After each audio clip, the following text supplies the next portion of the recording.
Merci tout d'abord à vous deux, Sophie et puis Corinne pour cette invitation. Je suis très content de pouvoir intervenir. En même temps content et en même temps un peu inquiet parce que c'est enregistré et que ce que je vais dire, ce ne sont que des réflexions en fait qui sont en cours de maturation. Donc, il est possible que je dise des choses que je ne dirai plus dans quelques mois aussi parce que les choses évoluent très vite. Mais voilà, j'ai relevé le défi et je vais essayer de le relever pendant les 30 minutes qui viennent. Voilà, donc l'idée est de réfléchir un petit peu sur la redéfinition des compétences en langue. Je reviendrai tout à l'heure dessus, ce que j'entends par là, et puis de jeter un regard critique sur les intelligences artificielles. Je m'intéresserai essentiellement aux intelligences artificielles de type générative et spécifiquement aussi aux intelligences artificielles qui permettent la traduction automatique.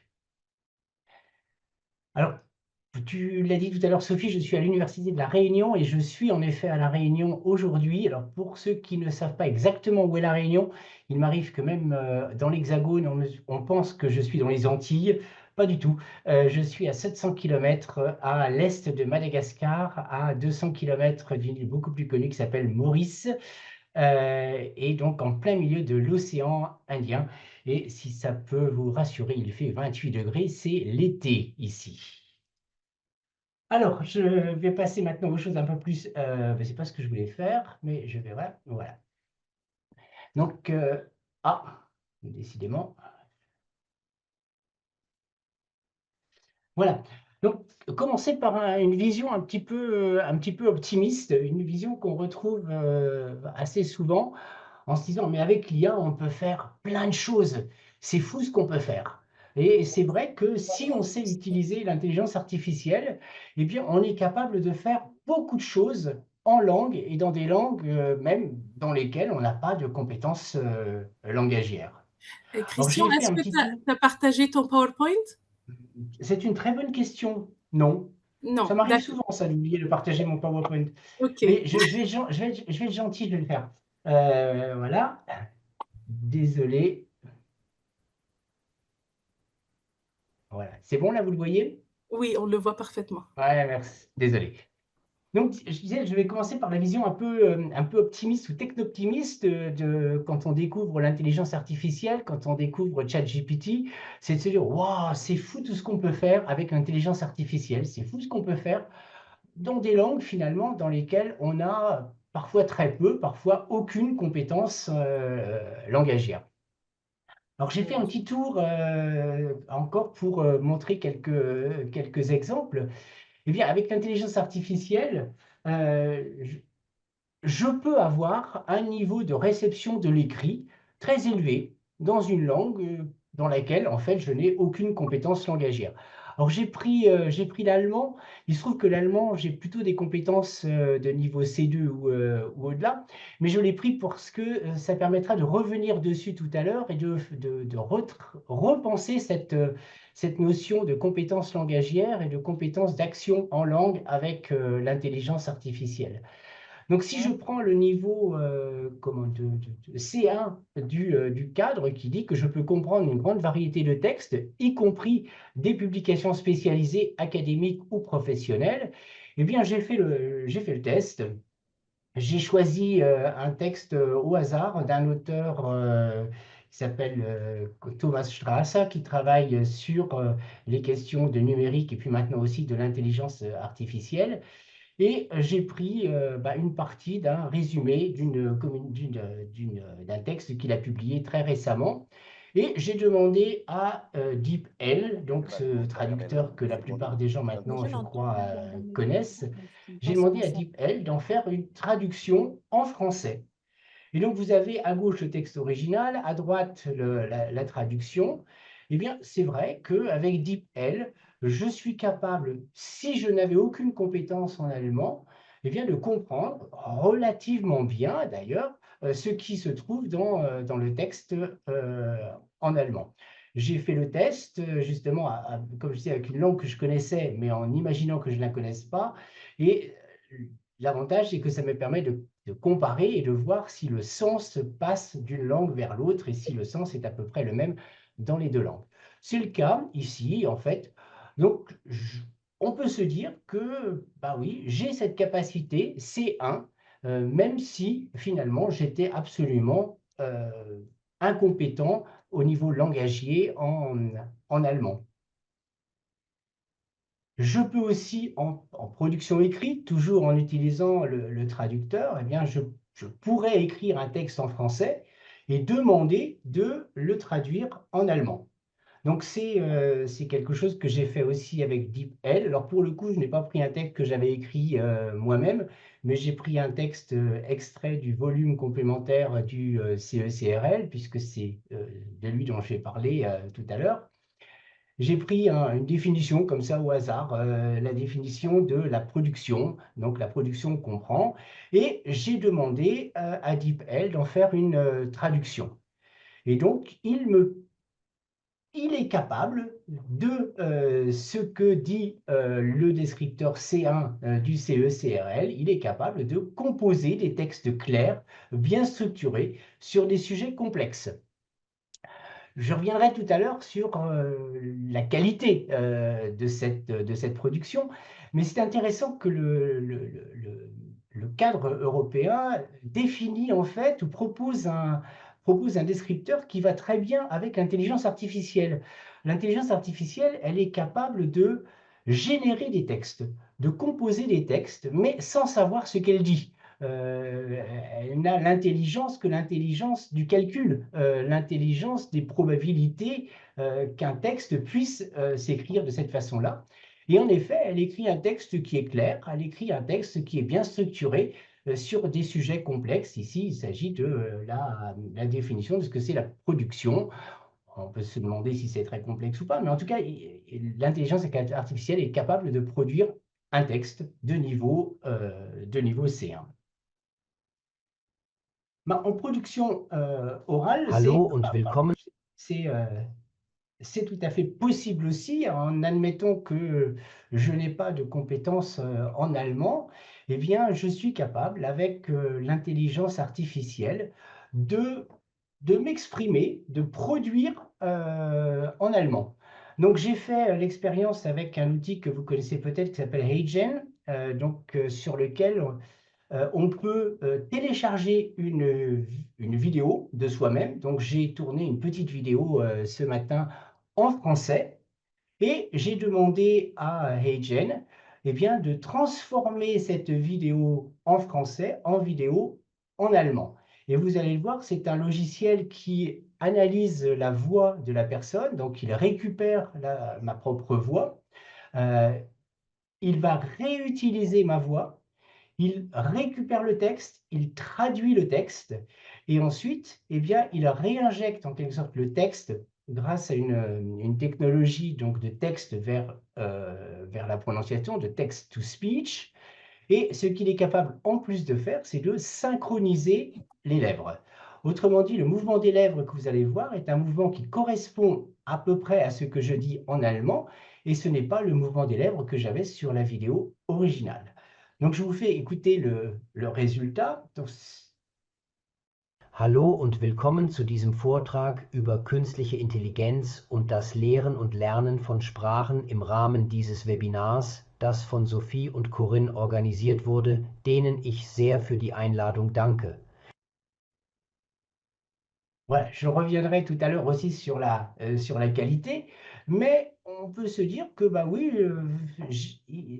cette capacité à faire une présentation claire, relativement, alors elle n'est pas très détaillée, sur un sujet me concernant, puisqu'en fait, je remercie Sophie et puis Corinne de l'invitation et me réjouis de pouvoir faire cette présentation aujourd'hui. Donc, la vidéo permet de le faire, permet de faire passer en tout cas le sens que j'avais l'intention de faire passer. Et donc, on peut se dire que, ben oui, si on regarde cela d'un œil un petit peu extérieur, on peut se dire, ben oui, avec l'intelligence artificielle, même si je ne connaissais pas l'allemand, j'ai déjà des compétences en production orale, en réception de l'écrit, en production de l'écrit. Et je pourrais aussi avoir des compétences en médiation. Alors ça, c'est mon chat qui passe devant la caméra. En Ich médiation, könnte sogar diesen si... Vortrag auf Ah, Deutsch. pardon. Je ne sais pas si vous connaissez cette fonctionnalité de PowerPoint qui marche très bien, notamment sur Office en ligne. Donc, on peut parler dans une langue et demander à la volée au logiciel donc, de Microsoft de fournir des sous-titres dans une autre langue. Donc, c'est ce que j'ai fait. J'ai tourné une petite vidéo de quelques secondes en allemand et demandé à l'intelligence artificielle de Microsoft de fournir un sous-titrage simultané ou légèrement consécutif à ce que je dis. Voilà ce que ça donne. Et vous devriez comprendre l'allemand.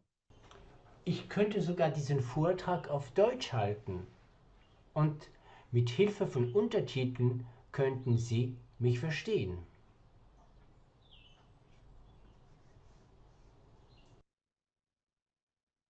Donc là aussi, c'est une des compétences qui est mise en avant maintenant par le cadre européen de compétences cadre européen de compétences pour cadre européen de référence pour les langues, pardon, la médiation. Grâce à un outil d'intelligence artificielle, je suis capable de faire de la médiation, d'avoir en fait un discours dans une langue et d'avoir l'accès pour des personnes qui ne seraient pas, qui n'auraient pas les compétences dans cette langue, d'avoir un accès à travers des sous-titres traduits. Donc on voit qu'il y a énormément de possibilités. Et puis surtout, on peut se dire, si on regarde les compétences telles qu'elles sont décrites dans le CE-CRL, eh bien que l'on dispose de compétences importantes dans beaucoup de langues. Alors ça m'amène justement au cœur de ce que je voulais, de la réflexion que je suis en train de mener aujourd'hui, de se dire qu'il va peut-être être nécessaire en didactique des langues de bien faire la différence entre les compétences langagières, donc les compétences de la personne, ce qu'elle est capable de faire en différentes langues, mais qu'elle est capable avec ses propres ressources, et une compétence d'action en langue ou de littératie numérique critique, je ne sais pas encore comment l'appeler exactement, de voir un petit peu ce qui correspondrait le mieux à ce qui me semble très pertinent. Mais en tout cas, c'est de se dire, à côté des compétences langagières, nous avons des compétences qui nous permettent d'agir dans différentes langues grâce au numérique et tout spécifiquement grâce à l'intelligence artificielle. Alors, je suis allé voir dans le volume complémentaire du cadre européen de référence pour les langues, en me disant, essayons de voir si cette compétence d'action et si l'utilisation du numérique avait été pris en charge. Alors, je suis conscient qu'en 2018, au moment de la parution de la première version du volume complémentaire, et même en 2021, lors de la parution de la version actuelle en français, l'intelligence artificielle n'avait pas encore la visibilité qu'elle a pris entre-temps. Mais le numérique existait et il existait déjà de nombreuses applications numériques qui permettaient justement d'avoir des capacités dans des langues dans lesquelles on n'avait pas de compétences langagières. Alors, ce qui me semble intéressant, c'est que le CE-CRL propose des descripteurs de compétences langagières alors qu'il propose une vision ou une visée actionnelle. C'est-à-dire, en fait, ce qu'il dit être l'objectif de l'enseignement-apprentissage des langues, c'est de permettre aux personnes d'agir dans différentes langues. Mais les descripteurs restent des descripteurs langagiers. Alors, au niveau du numérique, eh bien, je suis allé voir un petit peu si d'abord le terme apparaît. Alors, le terme apparaît, mais alors dans des contextes qui ne sont pas pertinents pour nous, d'appareils photo numériques ou des choses dans ce genre-là, par exemple. Mais il y a quand même une évocation maintenant de l'utilisation d'outils numériques, notamment dans les nouveaux descripteurs, ceux de la conversation et de la discussion en ligne ou des transactions et coopérations en ligne. Donc, on le voit là au niveau donc de la conversation, de la discussion en ligne. Au niveau pré-A1, on dit par exemple peut publier des messages simples en ligne pour se présenter, à condition d'utiliser un outil de traduction en ligne. Au niveau A1, eh bien c'est pareil, la personne est capable d'écrire des messages et des publications personnelles à l'aide d'un outil de traduction. En A2, on le dit aussi, eh bien, on peut faire de courts commentaires positifs ou négatifs en ligne, mais la personne aura en général besoin de faire appel à un outil de traduction en ligne ou à d'autres ressources. Et au niveau B1, ça change un petit peu. Autant sur les premiers niveaux, on va utiliser, mais il n'y a pas forcément de lien avec les capacités que l'on a sinon. Au niveau B1, c'est clairement précisé, eh bien, on va pouvoir publier une contribution claire à condition de pouvoir utiliser en ligne des outils pour combler ces lacunes linguistiques et vérifier l'exactitude de ses écrits. Donc là, on voit qu'il y a un lien avec les compétences claires des personnes.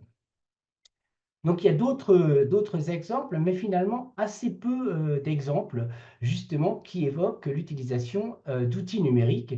Et ce qui est, me semble-t-il, tout à fait intéressant, c'est que cette utilisation, quand elle est évoquée, elle est en lien avec la communication numérique.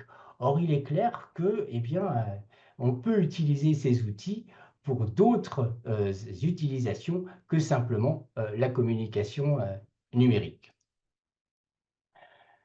Alors, la question qui se pose pour moi, justement, c'est de se dire si on réfléchit à cette dichotomie, ou du moins à cette différence qu'il peut y avoir entre des compétences langagières et puis des compétences d'action ou une littératie numérique, eh bien, c'est de se demander mais pourquoi réfléchir sur cette question-là, pourquoi s'interroger en langue, justement, sur cette capacité à utiliser l'IA de façon critique. Eh bien, tout à l'heure, Sophie l'a dit en introduction, et la plupart des chercheurs sont d'accord là-dessus pour dire que, eh bien, en ce moment, il y a un changement radical dans les pratiques langagières. L'IA intervient notamment dans le monde du travail. Elle est très présente. Elle est utilisée au jour le jour dans pas mal d'entreprises. Et puis, eh bien, dans certaines situations de la vie courante aussi, on voit de plus en plus les gens utiliser l'IA. Elle est utilisée donc dans les pratiques, mais elle est aussi utilisée au moment de l'apprentissage, puisqu'on a beaucoup d'apprenants maintenant qui utilisent aussi l'IA pour apprendre ou ne pas apprendre. On reviendra dessus.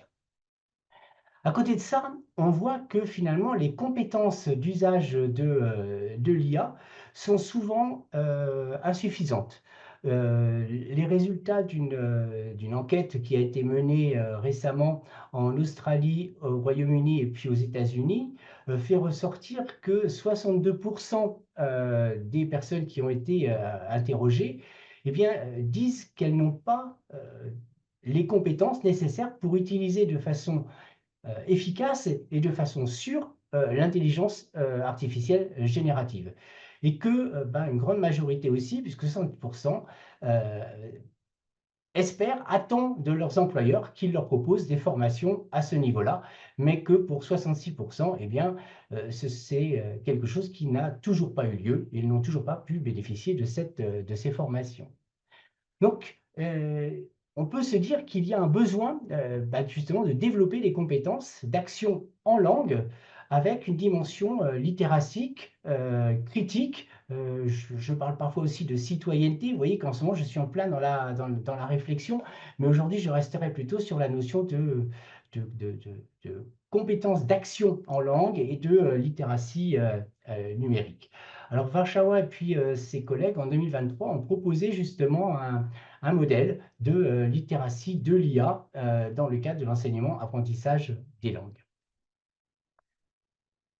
Alors, pourquoi aussi l'IA? Parce que, pourquoi cette idée de compétences critiques, de compétences d'action critique en langue ou de littératie critique? Eh bien, parce que l'IA a certes des atouts, mais elle comprend des risques. J'ai ressorti quelques-uns des atouts et des risques qui me semblaient intéressants pour mon propos d'aujourd'hui. Il y a des outils potentiellement utiles, hein, je vous en ai montré quelques-uns en introduction. Ça fournit l'occasion d'utiliser et de pratiquer diverses langues. Ça permet aussi d'adapter des matériaux. On peut par exemple demander de simplifier un texte, donc d'avoir aussi, de simplifier, de faciliter la réception. On peut demander des explications à l'IA, elle est capable d'expliquer des termes, par exemple, elle est capable de reformuler des textes, etc. Donc, il y a vraiment beaucoup de possibilités. Et puis, bien l'utiliser, eh bien, certains ont montré que le numérique, puis plus tard, donc l'intelligence artificielle, permet aussi de développer des compétences cognitives particulières liées à son usage, mais aussi, par exemple, à la possibilité qu'il y a de prendre conscience de l'écart qu'il y a entre son propre texte, ce que l'on aurait écrit, et puis une norme représentée par l'intelligence artificielle. Mais à côté de ça, il y a des risques, d'où l'intérêt d'une littératie critique. Il y a des risques de réduction de l'agentivité et de la pensée critique qui seraient liés à une confiance exagérée dans l'intelligence artificielle. De se dire, ben voilà, tout ce qui sort de l'intelligence artificielle, c'est de qualité, je l'utilise et je ne suis plus moi-même celui qui agit, mais en fait, eh bien, je demande à l'intelligence artificielle d'agir à ma place. Ça pose aussi la question du plagiat. Est-ce que quand je réutilise directement ce que me propose l'intelligence artificielle, eh bien, est-ce qu'il y a plagiat, justement, si je n'indique pas que ça vient d'une intelligence artificielle? Et puis, il y a un élément qui me semble absolument important à prendre en compte et qui justifie, à mon avis, aussi l'idée d'une littératie numérique critique ou d'une littératie de l'IA critique. Eh bien, c'est ce que font ressortir Warshauer et ses collègues dans l'article de 2023 que j'ai déjà cité, c'est qu'au final, les étudiants, les apprenants qui profitent le plus de l'intelligence artificielle sont ceux qui ont déjà un bon niveau en langue. Autrement dit, des capacités, des compétences langagières permettent un meilleur usage et un usage plus efficace de l'intelligence artificielle. C'est ce qu'ils appellent le paradoxe du les riches s'enrichissent, the rich get richer. Donc, plus on a de compétences, et bien plus on a de capacité de développer des compétences avec l'intelligence artificielle. Et puis, bien, on l'a vu, le manque de compétences, justement, peut être un problème, justement, parce que si on n'a pas de compétences suffisantes, l'usage risque aussi de ne pas être celui qui serait le plus efficace. D'où, justement, la nécessité de développer des compétences à la fois langagières et numériques critiques. Alors justement, si on se demande qu'est-ce que ce serait cette littératie numérique critique, eh bien en fait, je reprends des travaux que j'ai faits sur la notion de citoyenneté et de littératie, en se disant que ce que l'institution éducative devrait contribuer à produire ou à aider les personnes à devenir, c'est de leur permettre de devenir des acteurs sociaux qui soient capables d'agir et d'interagir avec le numérique dans des communautés très différentes. Des communautés qui ont des langues, des usages, des cultures, des valeurs très différentes les unes des autres. Et donc des communautés qui ont aussi des droits et des responsabilités, être capables justement de connaître ces droits et ces responsabilités vis-à-vis de l'IA, par exemple, qu'est-ce qu'on a le droit de faire dans certaines conditions avec ou avec l'IA, par exemple. Et puis, c'est une façon d'agir de différentes manières. Et donc, c'est là-dessus que je vais revenir, en fait. Et c'est ça qui me semble intéressant de développer en lien avec l'intelligence artificielle. C'est de développer ces différentes manières d'agir avec l'intelligence artificielle pour être plus capable de faire en langue. Donc, si on imagine cette littératie numérique critique ou cette compétence d'action en langue, il me semble qu'elle a différentes dimensions que je reprends ici. D'abord, c'est être capable, c'est être compétent. Compétent numériquement et langagièrement. Les deux sont nécessaires en fait, je l'ai dit, plus j'ai des compétences langagières, plus je vais être capable de mieux utiliser l'intelligence artificielle. Donc, c'est maîtriser à divers degrés hein, les intelligences artificielles et leurs fonctionnalités, savoir justement ce qu'elles sont capables de faire. Je vois beaucoup de mes étudiants qui utilisent DeepL comme traducteur de mots. DeepL n'est pas un traducteur de mots, ce n'est pas un dictionnaire. Il est capable de traduire du texte, mais un mot isolé lui pose des problèmes. C'est savoir aussi s'adresser à l'IA. Tout à l'heure, je vous ai montré l'exemple de moi parlant en allemand et avec les sous-titres. J'ai dû refaire 2 ou 3 fois la vidéo pour qu'elle donne un résultat à peu près qui soit de qualité. Il a donc fallu que j'apprenne moi-même à parler à l'IA, à lui tenir un discours qu'elle est capable elle-même de traduire et pour créer des sous-titres à la volée. C'est être capable aussi d'agir de façon informée. Donc, c'est connaître les IA, mais connaître leur mode de fonctionnement et leurs limites. Savoir, par exemple, que une intelligence générative ne sait pas ce qu'elle dit. Elle génère du texte, elle génère du contenu. Alors, certaines en précisant plus ou moins leur source, mais elle ne génère pas nécessairement de l'information, elle génère du contenu, elle génère du texte. Et puis, c'est être capable justement de vérifier la qualité de ce qui est fourni, donc la qualité cette fois-ci informative de ce qui est fourni par l'intelligence artificielle. C'est aussi savoir agir de façon sûre, sûre au sens très large, de la sécurité des personnes, la sécurité de soi, la sécurité des autres, la sécurité des données, être conscient que chaque fois que j'utilise une intelligence artificielle, je donne des données. C'est une question qui m'a été posée il n'y a pas très longtemps pour des étudiants qui font un diplôme de master sur des recherches de pointe. Qu'est-ce qui se passe s'ils font traduire par une intelligence artificielle? Ils donnent en quelque sorte éventuellement les résultats de leurs recherches et on ne sait pas à qui et on ne sait pas ce qui va en être fait. Évidemment, les questions de se poser de l'environnement, de la santé morale et physique des personnes. Et le plus important, c'est ce qui vient pour moi, c'est agir éthique et responsable. Donc agir de façon libre, oui, inclusive, mais surtout en accord avec ses propres valeurs, de se demander, est-ce que ça fait partie de mes valeurs de produire un texte par l'intelligence artificielle ou est-ce qu'au contraire, je préfère le produire moi-même et éventuellement me faire aider par l'intelligence artificielle? Dans le respect des lois, notamment des lois sur le plagiat, et puis des valeurs que l'on peut avoir, des valeurs, je vais prendre un exemple, utiliser les sous-titrages automatiques produits par Microsoft. Je pense qu'il faut se demander si en faisant ça, on ne va pas mettre en péril le travail de traducteur. C'est-à-dire de se dire, est-ce que je vais l'utiliser à la place d'un traducteur ou est-ce qu'au contraire, je vais l'utiliser uniquement quand aucune traduction n'aurait été prévue, aucun traducteur n'aurait été présent, et donc c'est simplement une aide pour les personnes qui comprendront moins la langue dans laquelle je m'exprime. Et puis il me semble que dans l'agir éthique et responsable, il y a la nécessité de signaler ces usages de l'intelligence artificielle, de dire est-ce qu'on s'en est servi, pourquoi est-ce qu'on s'en est servi pour produire les différents textes que l'on va produire. Et puis, dans la dimension critique, ensuite, c'est s'interroger sur les atouts et les limites de l'IA et de ses productions. Tout à l'heure, je vous ai montré un exemple de traduction vers le français, et en fait, vers l'allemand. Si on regarde, on se rend compte, c'est ce que j'ai mis en jaune, qu'il y a des erreurs. Quand en français, c'est indiqué la production comprend à la fois des activités orales, signées et écrites, le signé n'a rien de zeichnerisch, qui pourrait dire de dessiner en quelque sorte au niveau du dessin, mais ici du signé au sens de la langue des signes. Donc on voit des limites très claires.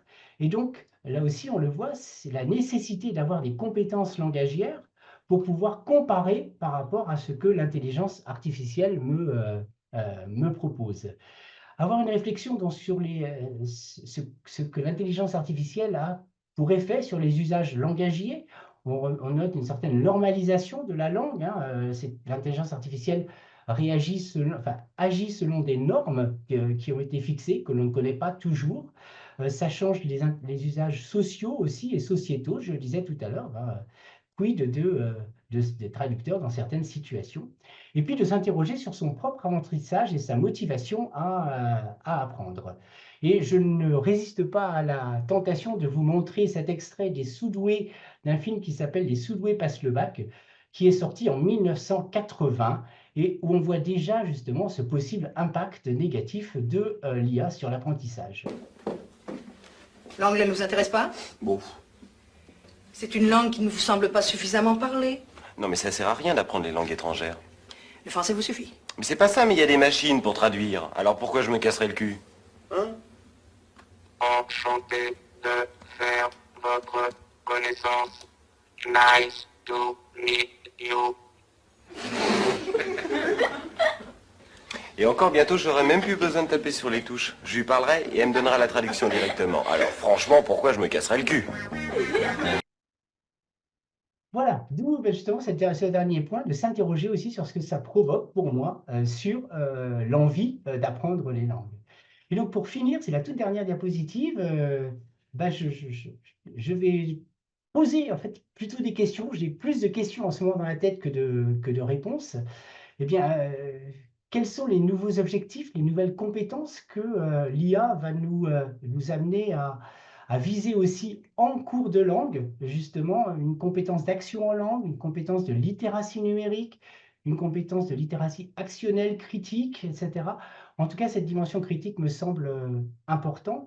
Une autre question qui est souvent posée est celle de l'évaluation. Est-ce qu'on va vers des évaluations qui excluent l'IA, qui interdisent l'IA, et on va simplement changer les conditions d'évaluation pour faire en sorte que les personnes ne soient pas capables d'utiliser l'IA, mais finalement, dans la vie de tous les jours, elle existe, elle est utilisée.